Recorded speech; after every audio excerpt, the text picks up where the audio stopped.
Hello guys, ഇന്ന് ഉണ്ടാക്കാൻ പോകുന്ന വിഭവം ചിക്കൻ്റെ പാർട്സാണ്. ഇന്ന് അമ്പാടിയാണ് നമുക്ക് ചിക്കൻ്റെ പാർട്സ് ഉണ്ടാക്കാൻ പോകുന്നത്. അപ്പോൾ ചിക്കൻ്റെ പാർട്സൊക്കെ കഴുകി വൃത്തിയാക്കി അവിടെ വെച്ചിട്ടുണ്ട്. പിന്നെ അതിലേക്കുള്ള ഇഞ്ചി, തക്കാളി, ഉള്ളിയൊക്കെ അരിഞ്ഞ് വെച്ചിട്ടുണ്ട്. പിന്നെ പൊടികളൊക്കെ അവിടെ എടുത്ത് വെച്ചിട്ടുണ്ട്, ഒക്കെ മിക്സാക്കി വെച്ചതാണ്. പിന്നെ കറിവേപ്പിലയും അവിടെ വെച്ചിട്ടുണ്ട്.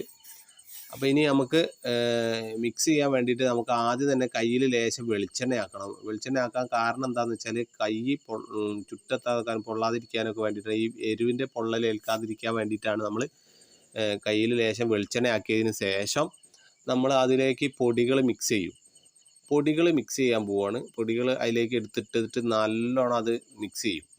ഇറച്ചിയും അതും കൂടി കൂട്ടിയിട്ട് നല്ലോണം കുഴച്ച് നല്ലൊരു പരുവാക്കി എടുക്കും. അപ്പോൾ ഇന്നത്തേത് മൊത്തം അമ്പാടി കുട്ടൻ ചെയ്യാമെന്നാണ് പറഞ്ഞത്. അപ്പോൾ അമ്പാടി അത് മിക്സ് ചെയ്തുകൊണ്ടിരിക്കുകയാണ്. അത് മിക്സ് ചെയ്തതിന് ശേഷം നമ്മൾ ഉള്ളിയൊക്കെ അരിഞ്ഞ് വെച്ച് ഉള്ളി, തക്കാളി, വെളുത്തുള്ളി, ഇഞ്ചി, മുളകൊക്കെ അരിഞ്ഞ് വെച്ചിട്ടുണ്ട്. അതൊക്കെ അതിലേക്ക് ഇട്ടതിന് ശേഷം ഇനി അത് നന്നാക്കി മിക്സ് ചെയ്യണം. അപ്പോൾ ഇന്ന് മൊത്തം അവൻ തന്നെ ഉണ്ടാക്കാന്നുള്ള കണ്ടീഷനിലാണ്. എന്നിട്ട് മൊത്തം അതിലേക്ക് ഇട്ട് നന്നാക്കി കുഴച്ച് മിക്സ് ചെയ്യാണ്. അപ്പം നന്നാക്കി കുഴച്ചതിന് ശേഷമാണ് നമുക്ക് ഇതാവാനുള്ളത്. അപ്പോൾ ഇന്ന് അവൻ തന്നെ ഓൺ വോയിസ് ചെയ്യാമെന്ന് പറഞ്ഞതായിരുന്നു. പക്ഷേ അവൻ്റെ ഓൺ ചെയ്തതിൽ കുറച്ച് സൗണ്ട് കുറവായതുകൊണ്ട് എന്നോട് പറഞ്ഞു, മാമ നിങ്ങൾ തന്നെ ഓൺ വോയിസ് ചെയ്തോളി കാരണം. അങ്ങനെ ഞാനാണിത് മിക്സിങ്ങിൻ്റെ കാര്യങ്ങളൊക്കെ പറയുന്നത്. അതിന് ശേഷം നമ്മൾ അതിലേക്ക് കുറച്ച് മിക്സ് ചെയ്തതിന് ശേഷം കുറച്ച് ഒരു കപ്പ് വെള്ളം പാർന്നിട്ട് ഒന്നും കൂടി ഒന്ന് നന്നാക്കി കുഴയ്ക്കണം.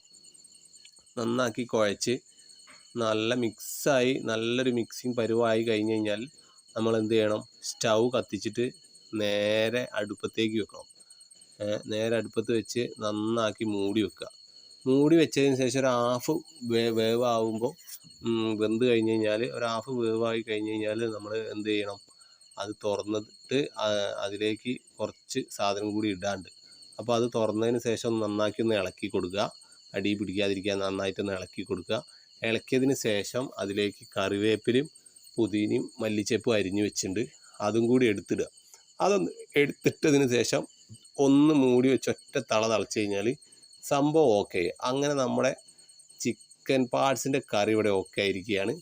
നല്ല അടിപൊളിയായിട്ട് അമ്പാടി വെച്ചിട്ടുണ്ട്. ഇനി അടുത്ത വീഡിയോയുമായി വീണ്ടും വരാം. ഓക്കേ.